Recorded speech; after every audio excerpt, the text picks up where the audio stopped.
Puchung sebagai pengurusi Jawatan Kuasa Pilihan Khas Parlimen Wanita, Kanak-kanak dan Pembangunan Masyarakat ingin mengucapkan syabas dan tahniah kepada Bayu kerana telah membawa pindaan akta-akta yang lebih melindungi hak kanak-kanak dalam keterangan saksi kanak-kanak melibatkan 6 akta yang berkaitan. Puchung sudah kira ini adalah kali ketiga, kalau tak silap, Bayu membawa RUU pindaan akta supaya undang-undang di Malaysia lebih melindungi kanak-kanak kita. Hujung Mac tahun lepas, Bayu telah membentangkan dan Dewan Yang Mulia ini telah pun meluluskan pindaan kepada akta kesalahan seksual terhadap kanak-kanak yang bertujuan untuk melindungi kanak-kanak dengan lebih baik daripada semua bentuk eksploitasi dan penjeraan seksual.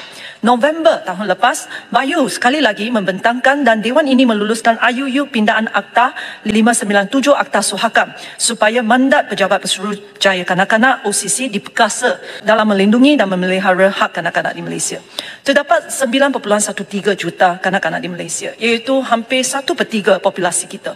Walau bagaimanapun, mereka tak ada hak untuk mengundi. Oleh itu, mereka memerlukan pemimpin-pemimpin yang peka kepada keperluan dan kebajikan mereka. Dengan itu, Puchung ingin mengucapkan penghargaan kepada Menteri Bayu dan Kerajaan Madani yang begitu prihatin kepada kanak-kanak di Malaysia dengan membawa pindaan undang-undang bukan satu kali, dua kali, berbilang kali supaya undang-undang di Malaysia lebih melindungi anak-anak kita, dan Puchung sangat berharap kerajaan akan teruskan usaha ini. Terusnya, Puchung ingin mengambil kesempatan ini untuk tanya beberapa soalan yang berkaitan dengan kesalahan seksual terhadap kanak-kanak kepada kerajaan.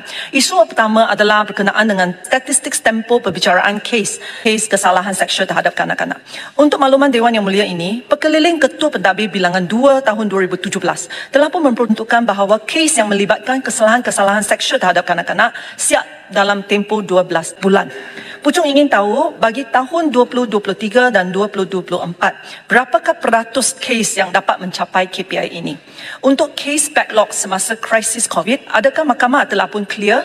Berapakah masih pending lagi? Untuk makluman Dewan Yang Mulia ini, tempoh perbicaraan adalah sangat penting kerana makin panjang tempoh perbicaraan, makin tinggi kemungkinan kanak-kanak akan give up dalam perjalanan mereka mencari keadilan.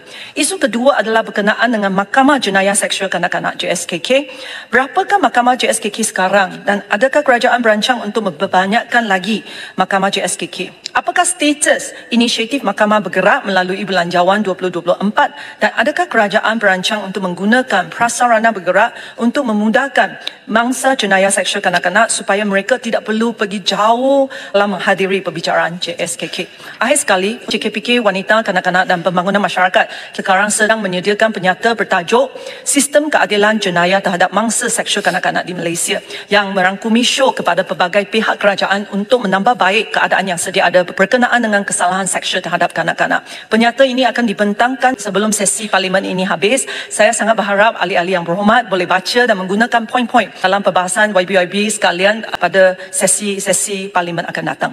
Dalam penyataan tersebut juga ada show-show untuk meminda akta kesalahan seksual terhadap kanak-kanak untuk menambah baik lagi perlindungan terhadap kanak-kanak dari pelbagai aspek. Puchung telah pun baca berita bahawa Bayu sekarang juga dalam peringkat mengkaji pindaan akta ini dan harap JKPK boleh diberi peluang semasa peringkat menyediakan draft RUU untuk membentangkan show-show kami. Sekian sahaja. Terima kasih.